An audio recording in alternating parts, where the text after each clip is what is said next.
계시록 17장 7절에서 18절 말씀입니다. 천사가 이르되 왜 놀랍게 여기느냐? 내가 여자와 그가 탄 일곱 머리와 열불 가진 짐승의 비밀을 내게 이르리라. 내가 본 짐승은 저절에 있었다가 지금은 없으나 장차 저절로 돌아와 멸망으로 들어가졌더니 땅에 사는 자들로서 살생이고 그의 생명책에 이르는 자들은 이전에 있었다가 지금은 없으나 장차 짐승을 보고 놀랍게 여기리라. 지혜 있는 뜻이 여기 있으니 그 일곱 머리는 여자가 앉은 일곱 상이요 그 일곱 왕이란 다섯 분 만나였고 하나는 다른 하나지 들리지 아니하였으나 이름이 반드시 장수왕만 모르리라. 전에 있었다가 지금 없어진 짐승은 여덟째 왕이니 일곱 중에 속한 자라. 그가 멸망으로 들어가리라. 너를 왕이니 아직 나라를 얻지 못하였으나 다만 짐승과 더불어 임금처럼 한동안 권세를 얻으리라. 그들이 한 뜻을 가지고 자기의 능력과 권세를 짐승에게 주더라. 그들이 어린 양과 더러 싸우려니와 어린 양은 만주에 주시오 만왕의 왕이심으로 그들을 이기실 것이요 또 그와 함께 있는 자들 곧 부르심을 받고 백하심을 받은 신실한 자들도 이르리로다. 또 천사가 내게 말하되 내가 본 바 음녀가 앉아있는 물은 백성과 무리와 열국과 방언들이니라. 내가 본 바가 이 열불과 짐승은 음녀를 미워하여 왕에게 하고 벌거벗게 하고 그의 쌀을 먹고 물을 아주 싸르리라. 이는 하나님이 자기 뜻대로 할 마음을 그들에게 주사 한 뜻을 이루게 하시고 그들의 나라를 그 짐승에게 주게 하시되 하나님의 말씀이 응하기까지 하심이라. 또 내가 본 그 자는 땅의 만물을 다스리는 큰 성이라 하더라. 아멘. 이 시간 먼저 사랑과 은혜의 하나님 아버지, 오늘도 주님 앞에 말씀의 자리로 또한 예배의 자리로 나오게 하시며 감사드립니다. 지난 한 주간의 우리의 연약함, 우리의 부족함, 우리의 어리석음 이 시간 주님 앞에 다 내려놓습니다. 주님께서는 완전한 사람을 부르시는 것이 아니라 오늘로 긍휼히 여길 자들, 정말로 주님의 은혜가 필요한 자들 주님께서 은혜의 자리로 초청하신 줄 믿습니다. 오늘로 그 주님의 은혜를 우리가 의지하여 십자가 앞으로 나가오니 주여 오늘도 우리를 자유케 하시고 우리를 정결케 하여 주시옵소서. 이 모든 말씀 거룩하신 예수님 이름으로 기도드렸습니다. 아멘. 지난 시간 우리가 요한계시록 6절까지 우리가 이렇게 장면을 보게 됩니다. 충격적이었습니다. 큰 음녀가 보석과 진주로 자기를 치장합니다. 그리고 이렇게 그가 들고 있는 그 금잔이 있었어요. 그런데 그 금잔이 겉보기에는 정말로 대단해 보이지만 그 안에 겉은 번쩍이지만 그 안에 뭐가 있습니까? 온갖 다진한 것들이, 더러운 것들이 거기에 가득 담겨 있고 또 거기에 또 성도들의 피도 있어요. 겉은 찬란하지만 속은 썩어 있었다는 거죠.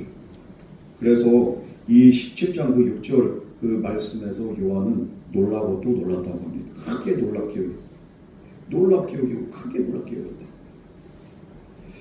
이 놀라다는 말이 이제 이렇게 헬라어로는 이렇게 타로마조라고 하는데요.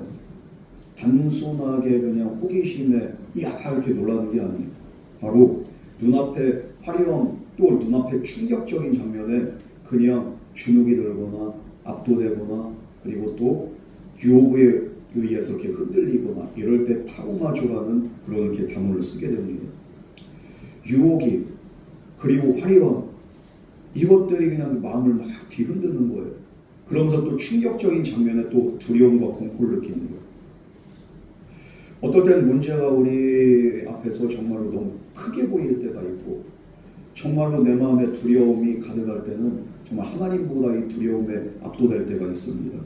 그리고 때로는 세상 유혹이 그냥 이렇게 너무 화려해서 거기에 마음이 흔들릴 때가 있습니다.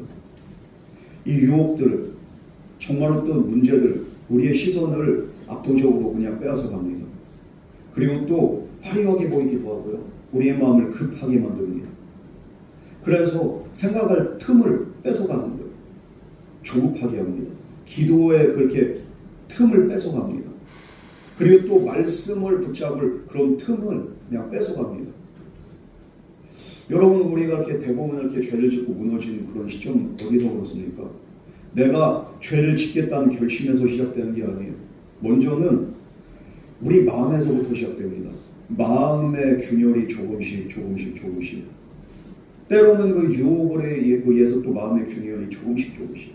그러면서 그 균열, 그 미세한 틈으로 죄가 파고 들어갈 때 그때 우리가 죄에 무너지게 되는 거예요. 그러다 보면은 퇴역을 하게 되죠. 아유, 이 정도는 괜찮지. 다들 그러잖아. 나중에 하면 되지. 이 작은 합리화가 이제 쌓이기 시작할 때 그때 어느 날 갑자기 무너지지 않아요. 순식간에 이 균열이 그냥 쌓이고 더 이상 버틸 수 없는 지경에 이를 때 와르르 무너지게 됩니다. 그러나 오늘 본문 말씀은 천사가 요한을 붙잡고 말하는 거예요. 왜 놀랍게 여기느냐? 왜 두려워하느냐? 왜 압도되느냐? 왜 네 마음이 흔들리느냐? 바로 이 말씀이죠. 이 질문은 바로 호지심이 아니라 각성시키는 말 한마디입니다. 네 시선이 어디에 묶여있냐? 다시 돌아와라. 다시 네 자신을 돌이키라. 네 마음의 균열을 돌아봐라. 지금에 붙들리지 말고 하나님이 인도하시고 보여주시는 결국을 보아라. 그 결말을 보아라. 이게 바로 오늘 우리에게 던져준 메시지입니다. 여러분, 오늘 이 질문 왜 놀랍게 여기느냐? 이 질문은 또한 저와 여러분을 향한 하나님의 음성입니다. 왜 지금 너는 두려움에 압도되어 있느냐? 왜 화려함에 흔들리느냐? 왜 조급함에 떠밀려가느냐?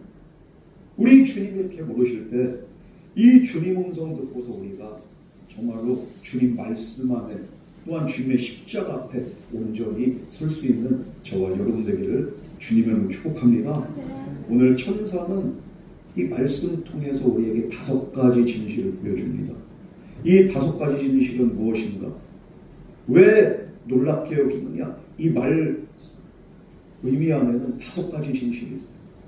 이 전반적인 내용을 우리가 함께 묵상하면서 왜 그럼 우리가 놀랍게 여기지 말고 왜 두려워할 필요가 없느냐? 그 5가지 진실에 대해서 우리가 함께 나눠보도록 하겠습니다. 우리 7절에서 8절 말씀 우리 먼저 다 같이 공독하겠습니다. 시작. 천사가 이르되 왜 놀랍게 여기느냐? 내가 이제와 한 머리와 10가지 신실의 비밀을 내게 이르리라. 내가 본 짐승은 전에 있었다가 지금은 없었다. 장차 저쪽부터 올라와 멸망으로 갈 자들이 땅상에서 들었어. 상세에 이르고 그 이름이 생명책에 기록된 자들이 이 자리에서 있다가 지금은 없었으나 장차 그 짐승을 보고 놀랍게 여기리라. 오늘 천사는 그 짐승을 보여줍니다. 그러면서 왜 놀랍게 여기느냐? 이 짐승 보면 이렇게 놀랍죠. 머리가 7에다가 뿔이 10개입니다. 이 어마무시한 짐승을 보고서 안 놀랄 사람이 누가 있겠습니까? 이 음녀를 보고서 안 놀랄 사람이 누가 있겠습니까? 그러나 왜 놀랐느냐? 우리는 이 짐승을 보고 이 권세를 보고 있지만 그러나 놀랄 필요가 없는 게 오늘 본문에서는 그 이유가 분명히 나와 있습니다. 이 짐승이 커 보이지만 그러나 끝이 이미 예고되어 있다는 거예요. 이미 끝이 있다는 거예요. 여러분, 오늘 천사가 말합니다. 내가 이 여자와 그 같은 그 7머리와 10뿔 가진 짐승의 비밀을 내게 이르리라. 여기서 이 비밀, 헬라어로 미스테리온이라고 하는데요. 여기서 나온 게 파생되는 영어 단어가 미스테리죠. 아우 정말 미스테리온인데 이 비밀, 미스테리온에서 파생된 거예요. 그럼 이 미스테리온은 무엇인가? 풀 수 없는 수수께끼가 아니에요. 하나님이 열어주실 때 드러나는 실체, 이게 바로 미스테리오, 비밀이라는 거예요. 여러분, 악이 너무 강해서 우리가 못 이기는 게 아니에요. 사실은 우리가 이기지 못하고 우리가 쓰러지고 우리가 항상 넘어진 이유가 무엇입니까? 그 악의 실체를 모르기 때문에, 우리가 그래서 속기 때문에 우리가 넘어지는 거예요. 우리가 그래서 이렇게 놀랄 때, 우리가 넘어질 때 3가지를 착각합니다.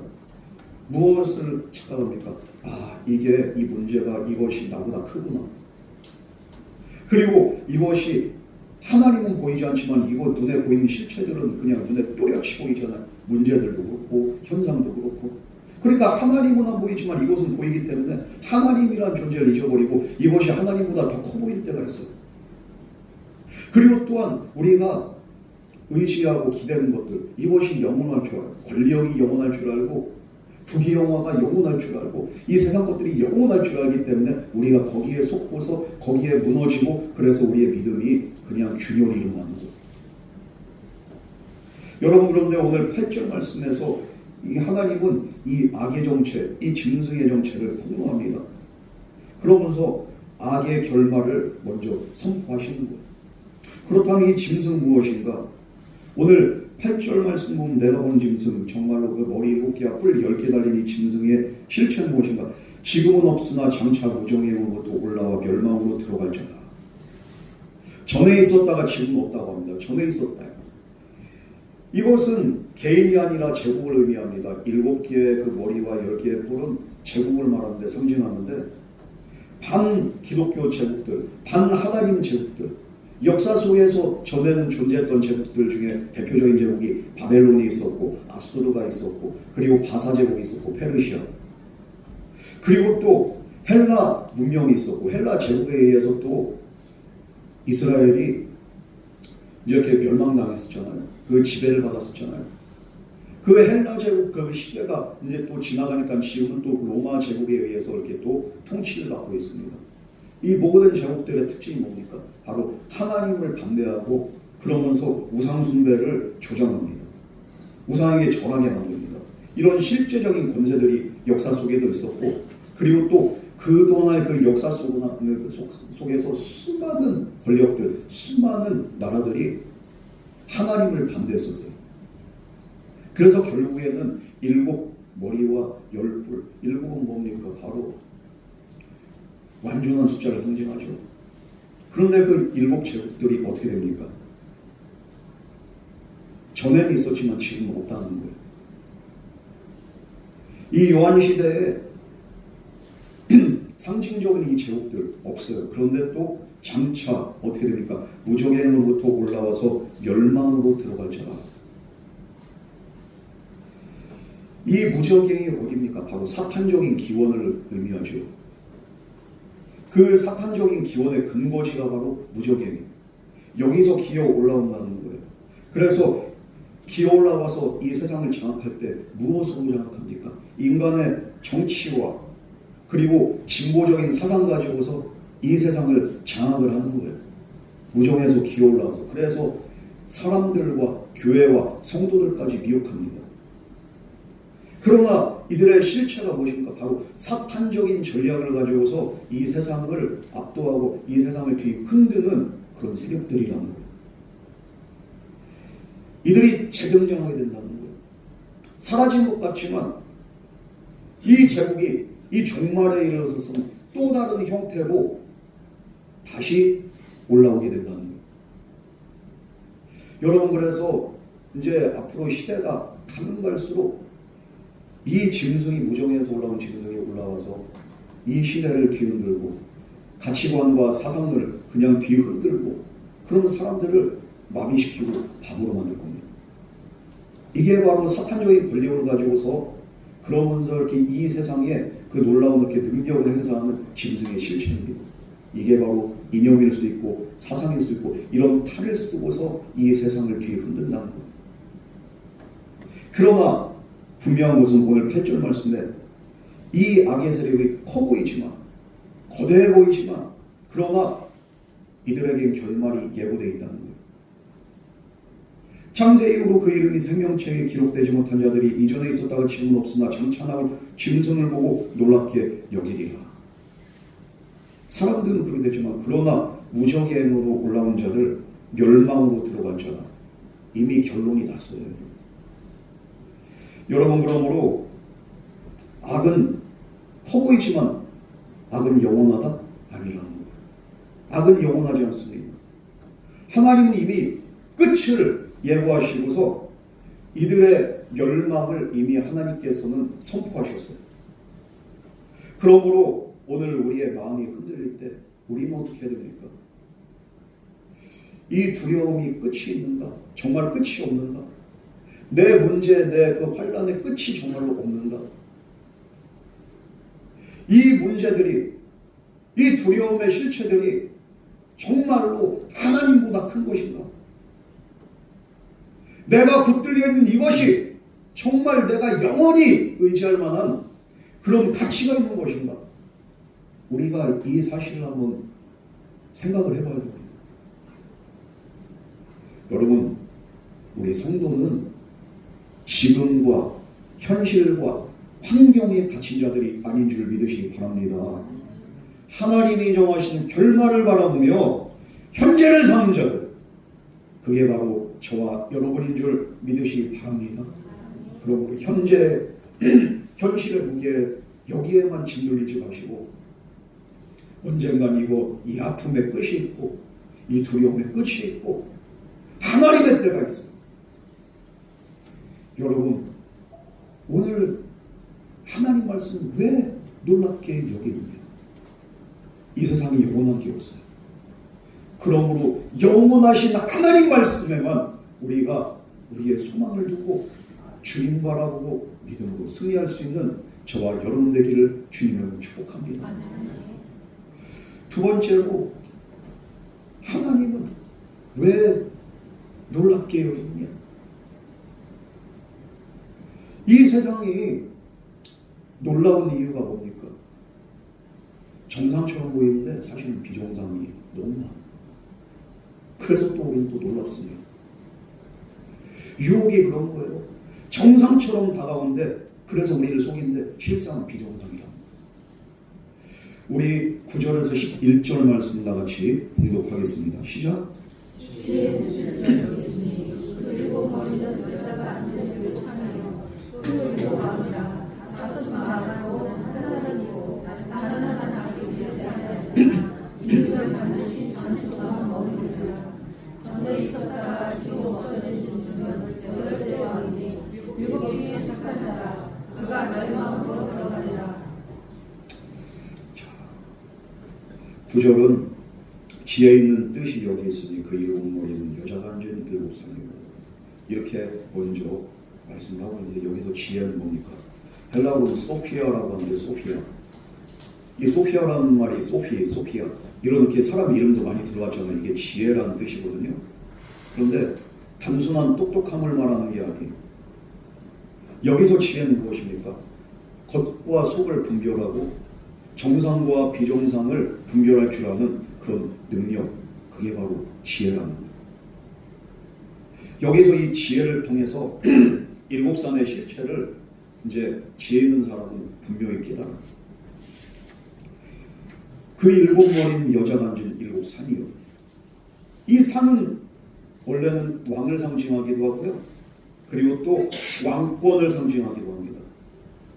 그래서 이 일곱 산은 무엇을 의미하는가? 바로 비정상적이고 비성경적이고 비신앙적인 모든 세력의 총체, 이게 바로 일곱 산이라는 거예요. 그리고 또 상징적으로도 일곱 언덕의 나라라고, 일곱 산의 나라라고 해서 그 당시 로마를 또 상징하기도 했습니다. 이 일곱 산은 정말로 그렇게 일곱이 완전하니까 얼마나 능력이 대단해 보이겠습니까? 로마 제국이 얼마나 대단하겠습니까? 로마 제국이 천년 제국이었잖아요. 그런데 이게 무너질지 역사의 뒤안길로 사라질지 그 당시에 사람들은 아무도 몰랐습니다. 그러나 로마는 사라졌어요. 여러분, 이 비정상적인 적그리스도의 모든 세력, 이게 바로 일곱 산인데 또 일곱 왕이라고도 합니다. 단순하게 그냥 로마나 이렇게 그 한 나라를 상징하는 게 아니라 역사 속에서 하나님을 대적하는 모든 세력들을 의미합니다. 이렇게 하나님을 대적하는 세력들이 여러분 정상일 리가 있을까요? 없어요. 비정상이에요. 이 일곱 그 왕의 세력들, 이 세상에 이제 이렇게 세상의 탈을 쓰고서 우리에게 문화로, 가치관으로, 현실로 우리에게 다가옵니다. 세상이 우리에게 다가올 때 비정상적인 얼굴로 우리에게 다가오지 않아요. 언제나 정상적인 탈을 쓰고서 저와 여러분에게 접근을 합니다. 그러면서 우리에게 뭐라고 합니까? 이게 상식이야. 이게 현실이야. 요즘 다 그렇게 해. 여러분 이런 말들을 많이 들어봤죠? 정상적인 가면을 쓰고서 우리에게 접근하는 거예요. 그러나 하나님은 분명히 말씀합니다. 너에게 필요한 것은 현실이 아니고 정보가 아니고 바로 분별할 수 있는 지혜다. 이 지혜가 분별할 수 있는 지혜가 있을 때 우리가 정말 선과 악을 구별할 수 있고 우리가 정말로 거짓과 진실을 구별할 수 있고 진짜와 가짜를 구별할 수 있게 된 줄 믿으시기 바랍니다. 아멘. 이 세상에 가짜들이 얼마나 많지. 그러나 가짜가 있는 이유는 바로 진짜가 있기 때문이에요. 그 진짜를 볼 수 있는 눈, 이게 바로 지혜인 줄 믿으시기 바랍니다.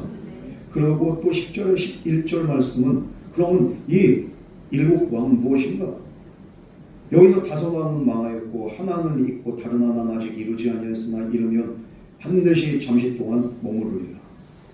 그러면서 전에 있었다가 지금 없어진 짐승은 여덟째 왕이니 일곱 중에 속한 자라 그가 멸망으로 들어가리라.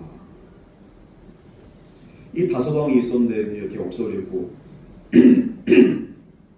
지금은 이제 이렇게 또 이렇게 그 하나가 있어요. 그리고 다른 하나는 아직 이렇게 오지 않았다고 합니다. 이 악의 권세가, 이 권력이 역사 속에서 계속 반복이 되는 거예요. 그러면서 다른 얼굴이 바뀌고 권력이 바뀌지만 그러나 어떻게 됩니까? 악의 작동 방식이 바뀌지 않고 반복적으로 계속 이어져 내려온다는 거예요. 여러분 분명히 말하는 핵심이 무엇입니까? 악은 새 얼굴로 나타납니다. 이전에 지나가고 이제 이렇게 또 그 여섯 번째 새롭게 그리고 또 이제 일곱 번째가 또 올 거고 그리고 이제 또 이렇게 여덟 번째가 또 올 건데 그런데 실상 무엇인가? 오늘 그 실체가 지금 없어진 짐승은 여덟째 왕이니 일곱 중에 속한 자라 그가 멸망으로 그 없어진 짐승이 다시 이렇게 튀어나온다는 거죠. 죄는 반복되고 포장이 바뀔 뿐 이 죄와 악은 본질은 똑같다는 거예요. 여러분 죄는 일반적으로 새로운 길이 아니에요. 익숙한 것에 또 다른 모습이 바로 죄라는 겁니다. 탐욕은 뭐로 바뀌었습니까? 지금 기회로 바뀌었죠. 그래가지고 기회를 잡기 위해서 이런데 이렇게 이 opportunity가 그게 그 탐욕이지 사실은 이게 기회가 아니에요. 그런데 기회라는 명분으로 포장돼서 그래서 우리에게 다가옵니다. 거짓은 또 무엇에 그렇게 탈을 쓰고 있습니까? 바로 전략이래. 전략이라는 미명하에 거짓이 우리에게 정당화가 됩니다. 교만은 또 뭐가 됩니까? 어떤 모습으로 바뀌었어요? 교만이 자기 확신이에요. 자기 확신을 그냥 교만이라고 합니다.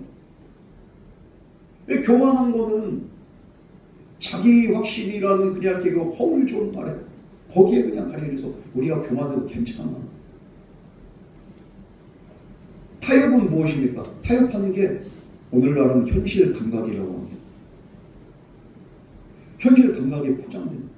타협해놓고 아이고 이게 현실이고 이게 현실 감각 없는 사람들이 진짜 답답해 죽겠네. 여러분 그러면 우리는 이렇게 우리 자신을 점검해봐야 돼요. 나는 무엇을 정상이라고 부르면서 살고 있는가? 내가 정상이라고 생각하는 것들, 이 세상이 정상이라고 생각하는 것들, 그것이 과연 정상일까? 내가 지금 지혜라고 부르는 것이 사실은 타협의 기술은 아닌가? 자기 합리화는 아닌가? 우리가 이 사실을 분명히 분별할 수 있는 그런 지혜가 있어야 되는 줄 믿으시기 바랍니다. 이렇게 비정상으로 나와. 그러니까 우리가 놀랄 필요가 없어요. 원래 비성경적이고 비기독교적이고 적그리스도적인 발상과 이 가치관은 하나님과 합할 수가 없기 때문에 이것은 분명한 것은 비정상이에요.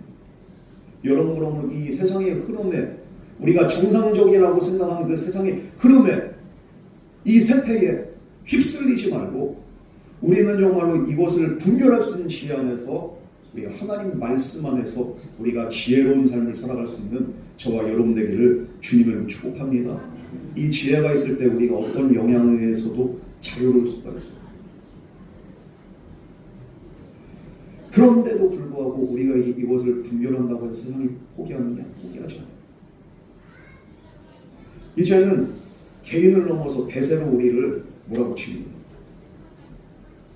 그때 우리 주님이 또 물어보실 겁니다. 왜 놀랍게 여기느냐? 모두가 한 방향으로 이게 대세라고 합니다. 그러나 이 대세가 완전해 보이고 완벽해 보여도 결국에 승자는 누군가?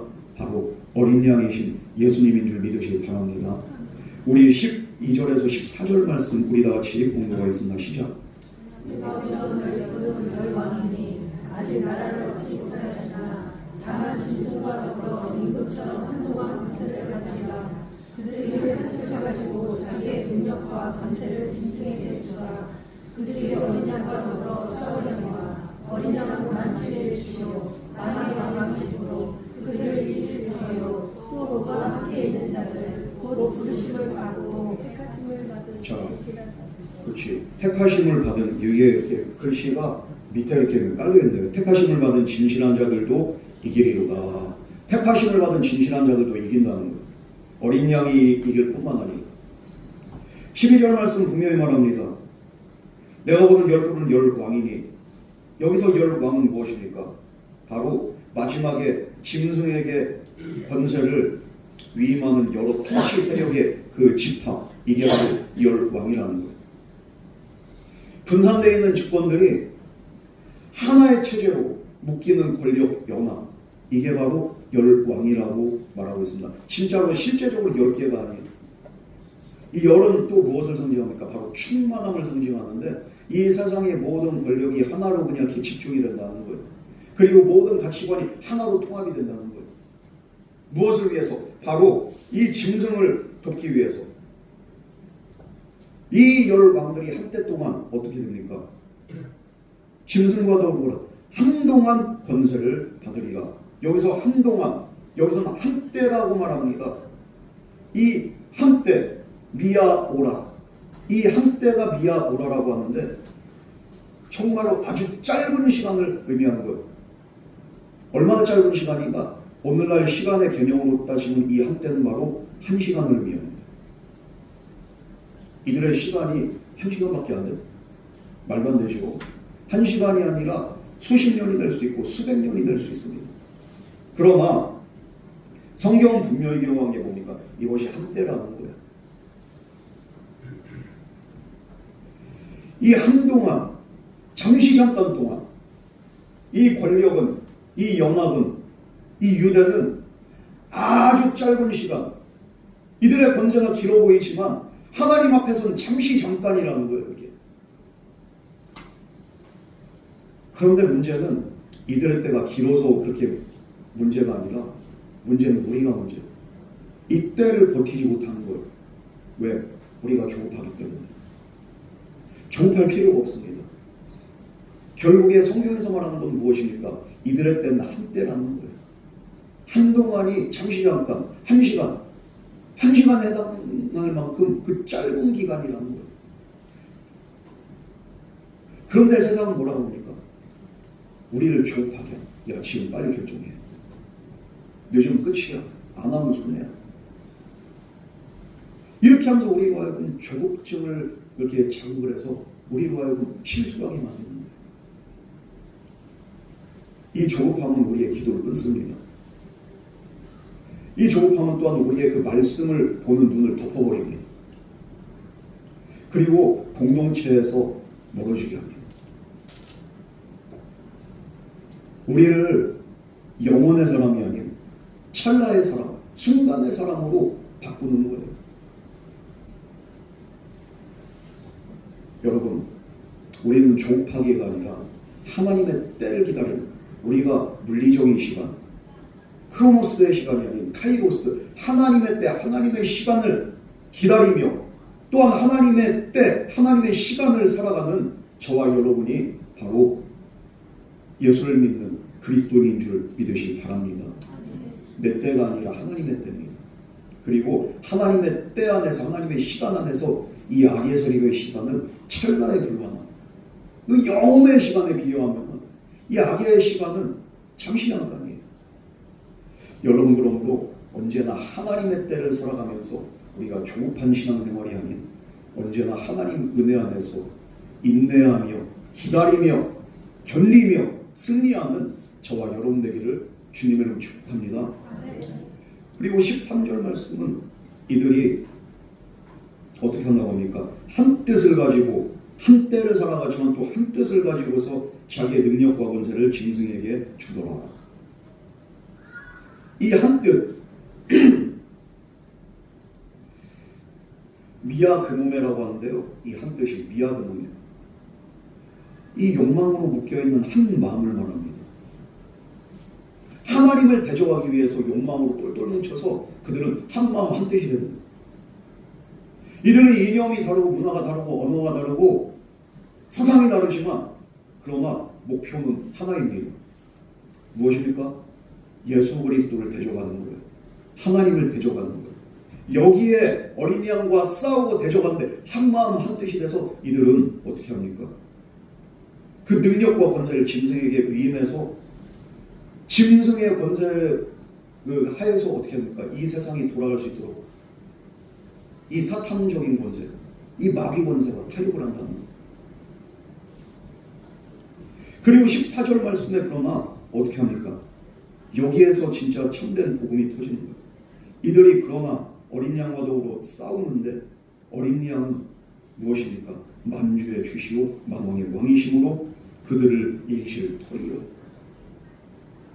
그들을 이긴다는 거예요. 그들이 한마음 한뜻으로 아무리 연합하고 아무리 그냥 그들이 이렇게 많은 숫자처럼 보이지만 어린 양에게 대적이 불가능하다는 거예요. 왜?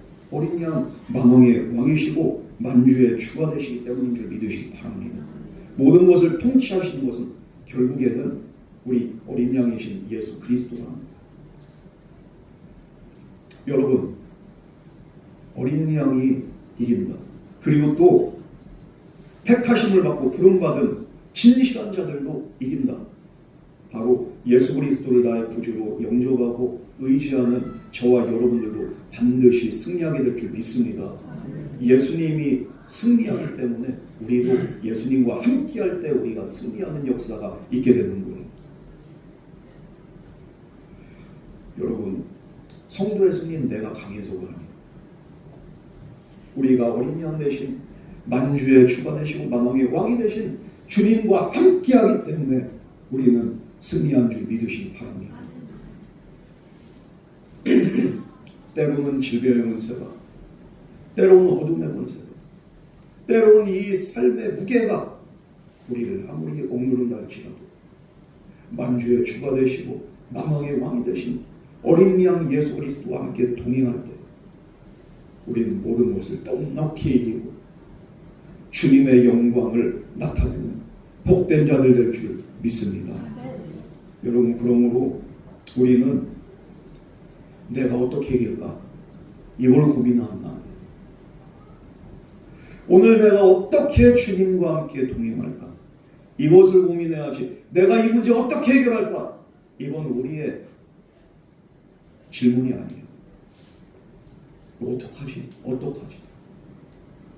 여러분, 우리는 이미 이긴 싸움을 하는 그런 복된 자들인 줄 믿으시기 바랍니다. 언제 이기느냐? 바로 주님과 함께할 때 우리는 반드시 승리하게 될 줄 믿습니다. 그러므로 우리가 말씀 앞에 서는 것, 기도를 포기하지 않는 것, 죄와 타협하지 않는 삶, 이게 바로 주님과 동행하는 삶이에요. 그런 삶을 살아갈 때 우리 주님께서는 반드시 이기게 하십니다. 그러므로 우리는 이 세상의 대세, 이 세상의 흐름, 그리고 압도적인 그 문제, 이게 다가 아니에요. 이 세상은, 죄는, 악은, 유혹은 결국에는 우리를 배신합니다. 그러나 우리 예수님은 영원하시고 우리 예수님은 진실하십니다. 그 진실하시고 영원하신 예수님 앞에 우리가 날마다 나갈 때 우리의 문제는 반드시 해결되고 주님의 날, 주님의 때에 주님의 놀라운 능력과 영광이 우리의 삶 가운데 밝히 드러나게 될 줄 믿습니다.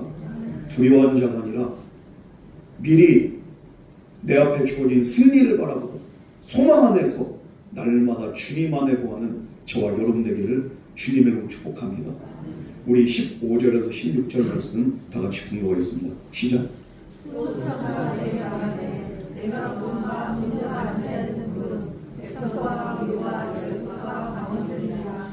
내가 본바 이 열국과 짐승은 너희를 위하여 나가라고 벌거벗게 하고 내 살을 먹고 불로와 가져 살리라. 여기 15절에서 많은 물이 나옵니다. 그 백성과 무리와 나라와 방언들이라고 하는데 온 세계 열방들을 말하죠. 이게 유혹은 개인에게 올 때보다 대세가 될 때가 훨씬 더 강한 거예요. 대세가 될 때. 대세는 이렇게 말합니다. 왜 너만 나를, 왜 너만 이렇게 불편하게, 왜 너만 이렇게 잘났어. 너도 그냥 해. 우리가 믿음을 잃어버려서 무너질 때가 아니라 때로는 용기가 없어서 무너지고 타협할 때가 많이 있어요. 다니엘의 세 친구를 한번 기억해 보세요. 이들은 그런데 대세에 순응한 자들이 아니에요. 우리는 절대적으로 하나님의 다른 신에게, 다른 것에게 절하지 않습니다. 하나님이 반드시 우리를 구원하실 줄 믿습니다. 그러나 그렇게 하지 않는다 할지라도 우리는 절대로 숙일 수가 없습니다. 그들은 대세에 순응하는 것이 아니라 그들은 어떻게 합니까? 자기 자신을 지킵니다. 여러분, 때로는 우리가 용기가 없어서, 내가 믿음이 없어서가 아니라 용기가 없어서 타협할 때가 있어요. 그러나 이 대세가 아무리 정말로 위력이 있고 이 대세의 흐름이 아무리 정말로 지금은 막강하다 할지라도 이것의 실체는 어떻게 됩니까? 결국에는 16절 말씀 보면은 충격적인 반전이 오는데 이 짐승과 열불이 음료를 미화하여서 망하게 하고 벌거벗게 하고 소모시키고 마침내 불로 이렇게 살게 된다는 거예요. 이 음료가 바로 이렇게 이 세상의 대세를 좌지우지했던 그 영향력이죠.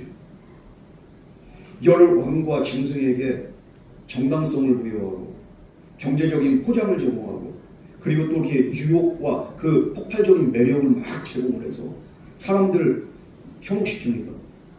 그러나 이제 음료의 유혹이, 매력이 이제 단물이 다 빠지고 더 이상 필요가 없을 때 어떻게 됩니까?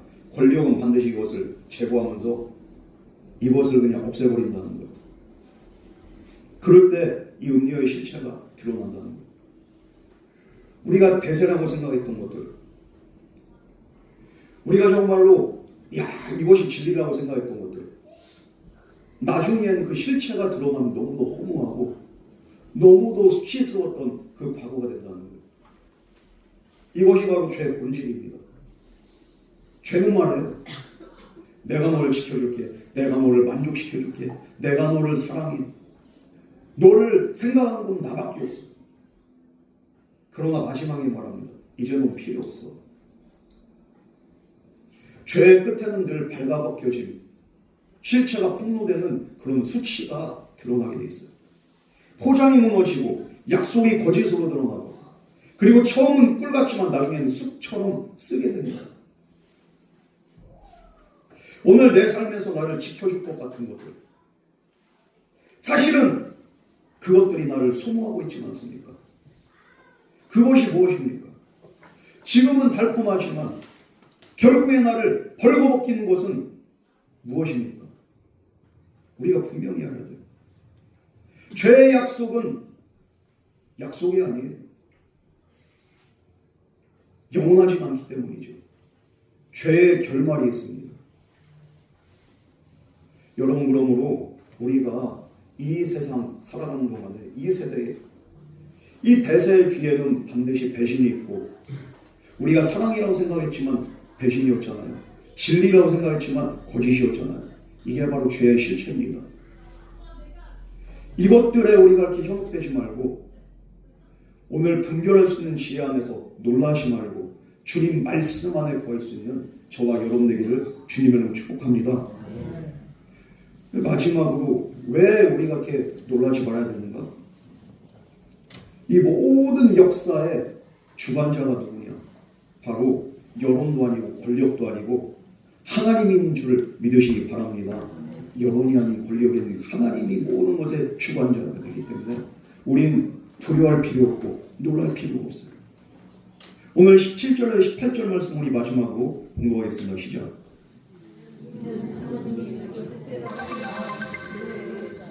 한 뜻을 이루고 그들의 나라를 그 짐승에게 주게 하시되 하나님의 말씀을 임하기까지 하신다. 또 내가 본 그 여자는 땅의 왕들을 다스리는 큰 성이라 하더라. 여기서 보면은 이 모든 것들이 왜 이런 일들이 일어나는가? 하나님이 자기 뜻대로 할 마음을 그들에게 줘서 한 뜻을 이루게 하셨다는 거예요. 그럼 하나님이 그런 악한 마음을 줬다는 게 아니라 하나님은 악의 제조자가 아닙니다. 창조자가 아닙니다. 이 악을 행하고 죄를 행한 자들에게 책임이 있지. 그런데 하나님에게 그렇게 책임이 이런 죄에 대한 책임이 있느냐? 없어요. 왜? 하나님이 그들에게 그 마음을 줬다는 건 무엇입니까? 원래 하나님은 우리에게 주신 말씀은 선한 마음입니다. 하나님의 마음입니다. 하나님의 마음을 주시지 하나님 악한 마음을 주지 않으세요? 그럼 하나님께서 그들에게 악한 마음을 주셨다는 것은 무엇입니까? 자기 뜻대로 할 마음을 주셨다는 건 무엇입니까? 내 뜻대로 하도록 그냥 내버려 두셨다는 거예요. 우리가 신앙생활하면서 성령의 감화감동은 언제 옵니까? 내가 정말 말씀 묵상하고 기도하면서 때로는 내 생각이 아니라 문득 주님께서 주시는 감동이 있어요. 성령의 감동이라고 하나님 마음이라고 합니다. 그렇게 하면서 말씀으로 기도로 또한 하나님의 그 감동으로 저와 여러분들을 인도하시는데 이것이 단절되면 어떻게 됩니까? 내 마음대로 내 멋대로 사는 거예요. 하나님 그렇게 내버려 두셨다는 거예요. 왜? 하나님이 필요 없는 자들에게 하나님을 대적한 자들에게 그래 니들 마음대로 살아. 여러분 정말로 하나님의 은혜가 끊어진 게 우리에게 가장 큰 위기예요. 하나님이 나를 내버려 두시는 게 그게 가장 큰 위기예요. 내가 병들고 내가 가난해지고 내가 망하는 것보다 더 큰 위기는 바로 여기에 있습니다. 여러분 하나님의 은혜가 단절되고 하나님이 내버려 두는 자가 아니라 언제나 하나님의 은혜가 언제나 우리에게 강같이 넘쳐오고 하나님이 나를 계속적으로 상관하시고 주관하시고 인도하시는 그런 은혜 있기를 주님을 축복합니다. 하나님이 내버려 두니까 어떻게 됩니까? 한 뜻을 이루게 하시는 거예요. 악한 뜻을 이루게 합니다. 그러면서 그들의 나라를 짐승에게 주게 하시되 하나님의 말씀이 응하기까지. 그러니까 맘대로 내버려 두니까 이 세상이 완전히 그냥 난장판이 되는 거죠. 언제까지? 하나님의 때까지. 그러나 하나님이 이렇게 내버려 둔다고 할지라도 어떻게 됩니까? 하나님이 그 악의 끝까지 그래도 하나님께서 제한을 하신다는 거예요. 결국에는 하나님의 말씀의 성취 아래 이 모든 그 현상들을 내버려 두신 겁니다. 여왕은 자기 욕망대로 움직이지만 결과는 무엇입니까? 그들이 욕망대로 움직였지만 결국에는 하나님의 뜻을 성취하는 그런 결과가 나타나게 된다는 거예요. 십자가 그 대표적인 예입니다. 인간의 가장 큰 죄가 하나님의 아들이신 예수 그리스도를 십자가에 못 박아 죽이지만 그러나 하나님은 그것을 통해서 가장 큰 구원을 이루셨습니다. 여러분 그러므로 인간의 악함 이 악의 세력까지도 하나님은 하나님의 뜻의 성취의 통로로 사용하신다. 이 모든 것은 하나님의 주권 안에 있다. 우리가 이 사실을 기억하면서 우리의 역사의 주관자, 내 삶의 주관자, 이 세상의 여론과 권력의 주관자 결국에는 하나님이심을 우리가 기억하면서 하나님만을 우리가 인정하고 믿음으로 살아갈 수 있는 저와 여러분 되기를 주님을 축복합니다. 이 18절에서 이 여자 음녀는 이 땅의 왕들을 다스린 큰 성이라고 했습니다. 제국적인 큰 성, 바벨론이나 로마 제국처럼 이렇게 큰 그 나라의 연합과 같은 그런 제국과 같은 그런 권력을 말하는데, 여러분 아무리 이 제국이 크다 할지라도 온전 제거되죠. 로마 제국 사라졌죠. 바벨론 사라졌죠. 그리고 이렇게 이집트도 한때는 그냥 전 세계를 호령했어요. 그러나 그 이집트의 그 애굽의 그 권세가 사라지고 아수르, 바사 사라졌어요. 이 역사의 그 제국이라고 칭할 만한 그 강대한 세력들 사라졌습니다. 마찬가지로 이 세상의 제국과 같은 권력으로 이 세상을 휘어잡을 그 악의 세력들도 결국에는 무너지게 될 줄 믿습니다. 여러분, 그럼 역사의 주인 누군가? 바로 자본이 아닌, 권력이 아닌, 여론이 아닌 어린 양 예수 그리스도라는 겁니다. 여러분, 그러므로 우리는 패배가 확정된 그런 전쟁을 치른 자들이 아니에요. 우리는 누굽니까? 이미 승리하신 왕을, 어린 양을 따라가는 저와 여러분인 줄 믿으시기 바랍니다. 그러므로 흔들릴 때마다 여러분 이 한 가지만 기억하세요. 내가 지금 어디에 있는가? 어린 양과 함께 동행하는가? 아니면 어린 양과 멀어져 있는가? 우리가 흔들릴 때, 내 마음의 왕자가 흔들릴 때 그 안에는 어린 양의 그 자리가 없어. 그러나 내가 흔들리지 않는 이유는 내 마음의 왕자에는 어린 양이 좌정하고 계십니다. 내 삶의 모든 자리에, 영역에 어린 양이 좌정하실 때 우리는 절대로 흔들리지 않아요. 여러분, 이 천사의 질문, 왜 놀랍게 여기느냐? 이 질문이 바로 오늘 저와 여러분에게 던져주는 메시지입니다. 이 질문은 왜 네가 이렇게 믿음이 없냐, 약하냐? 이걸 책망하는 게 아니야. 내가 지금 무엇에 또 되겠냐? 어린 양을 바라봐라. 네가 왜 두려워하느냐? 승리하신 어린 양을 바라봐라. 우리의 시선을 주님께로 돌이키는 그런 사랑의 음성인 줄 믿으시기 바랍니다. 우리가 놀라는 순간은 문제가 커서가 아니에요. 내가 나를 붙잡고 있을 때 내가 놀라고 내가 그냥 이렇게 흔들리는 거예요. 주님이 붙잡아야 되는데 왜 내가 나를 붙잡습니까? 베드로를 보세요. 자신이 그냥 이렇게 모든 것을 다 통치하고 자기가 이렇게 모든 것을 다 할 수 있다고 생각할 때 내가 주님과 함께 죽을지언정 나는 절대로 부정하지 않겠습니다. 그러나 그는 그날 밤 3번 무너졌어요. 내가 나를 붙잡을 때 나는 무너질 수밖에 없어요. 닭이 울 때 그는 나가서 통곡합니다. 여러분, 내가 나를 믿으면 무너져요.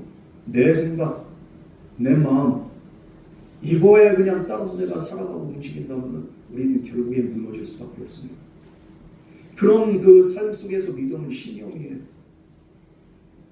그 삶에서 그냥 이렇게 그 우리의 그 열심은 그냥 단순한 종교 생활입니다. 내가 나를 잡지 않고 어린이 함께 붙잡혀야 됩니다. 그러나 정말로 복음이 놀라운 것은 베드로가 주님께 갈 용기가 없을 때 주님이 찾아오세요. 예수님이 먼저 베드로에게 오셔서 책망으로 꺾지 않으시고 어떻게 하십니까? 사랑으로 세우십니다. 네가 나를 사랑하느냐? 베드로 왜 놀랐어? 너 지금도 나 사랑해? 주님이 물어보실 때 주님 사랑합니다. 연약하지만 내가 주님 사랑합니다. 그럼에도 불구하고 내가 주님 사랑합니다. 주님의 그 물음에 베드로는 진실되게 고백을 하고 내 양을 먹이라. 주님께서 3번 또 그에게 의탁하십니다. 여러분, 우리의 문제는 하나님보다 크다고 여겼던 우리의 생각들, 우리의 마음들, 다들 그러니까 그렇지라는 내 양심을 눌렀던 그 선택들, 대세 앞에서 조용히 물러갔던 타협했던 그 순간들, 그러면서도 나는 괜찮다면서 내 삶을, 내 자신을 내가 붙들였던 그 습관들, 이것 때문에 우리가 무너지는 거예요. 여러분, 자기 확신, 자기 신념, 이 모든 것들 다 내려놓고 주님 앞에 우리가 진실되게 나아갈 수 있는 저와 여러분 되기를 바랍니다. 주님께 우리가 고백할 것은 주님, 진실되게 우리가 고백하는 내가 놀랐습니다. 내가 흔들렸습니다. 내가 조급함에 끌려왔습니다.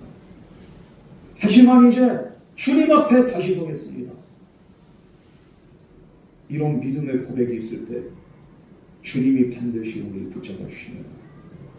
분명한 것은 우리가 이 고백을 내 힘으로 지킬 수 없다는 것을 우리가 깨달아야 합니다.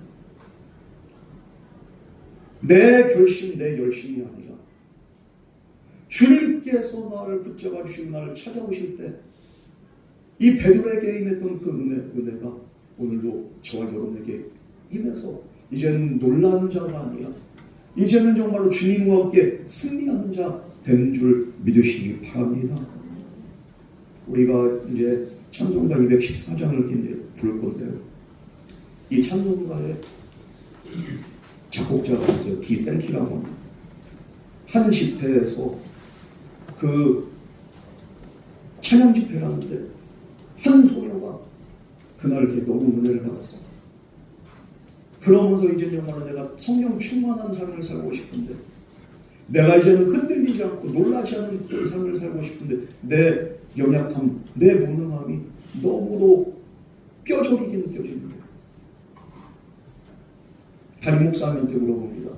목사님, 어떻게 하지 내가 성령 충만해서 이제는 흔들리지 않는 그런 인생을 살 수 있을까요?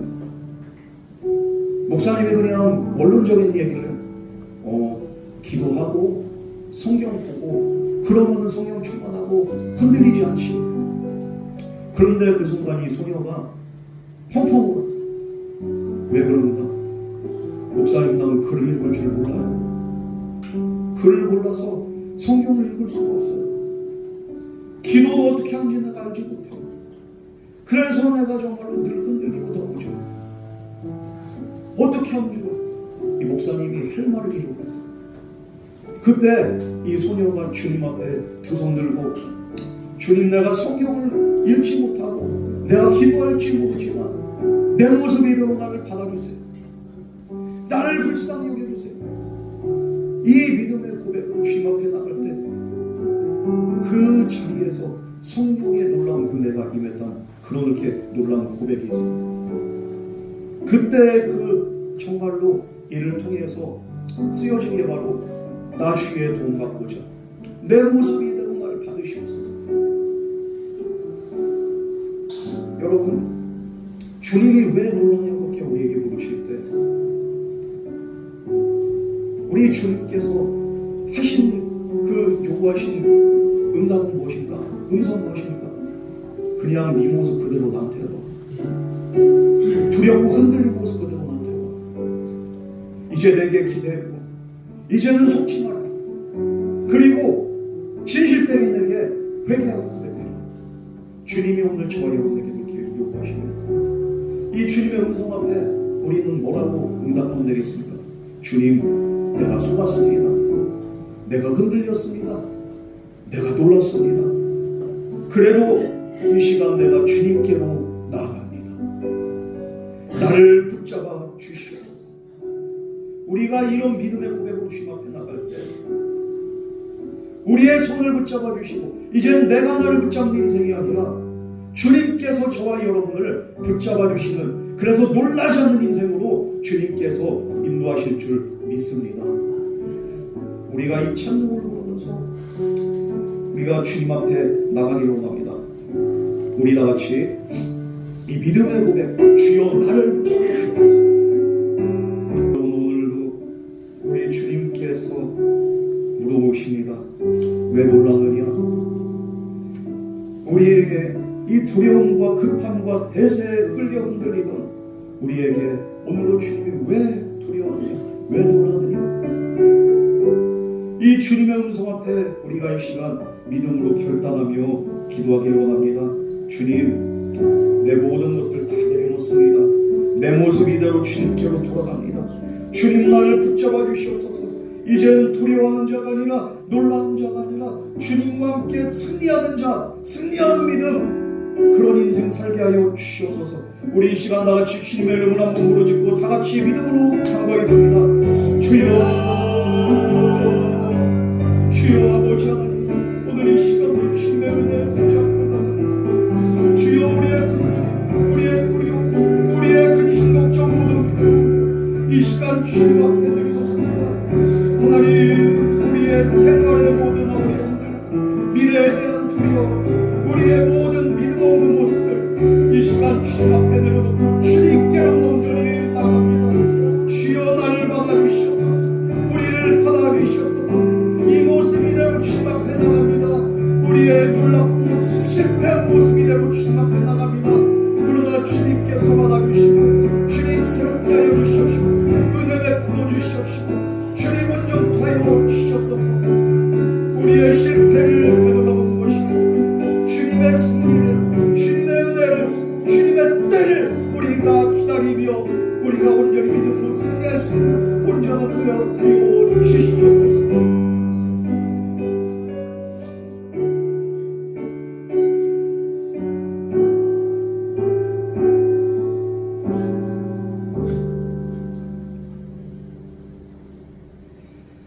사랑의 주님, 이 시간 우리의 놀랍고 흔들렸던 마음들 주님 앞에 내려놓습니다. 이 세상의 겉의 화려함과 그 밤에 속아서 타협했던 지난날의 우리의 모든 순간들과 그 죄들을 용서하여 주시옵소서. 우리에게 분별의 지혜를 주셔서 유혹의 실체를 보게 하여 주시옵시고 대세의 압력 앞에서도 어린 양과 함께 서는 용기를 우리에게 허락하여 주시옵소서. 우리의 결심이 아닌 주님의 도움으로 오늘을 살게 하여 주옵시고 우리가 넘어질 때마다 다시 주님께 돌아올 수 있는 믿음과 은혜 허락하여 주시옵소서. 이 모든 말씀 거룩하신 예수님 이름으로 간절히 기도드립니다. 아멘.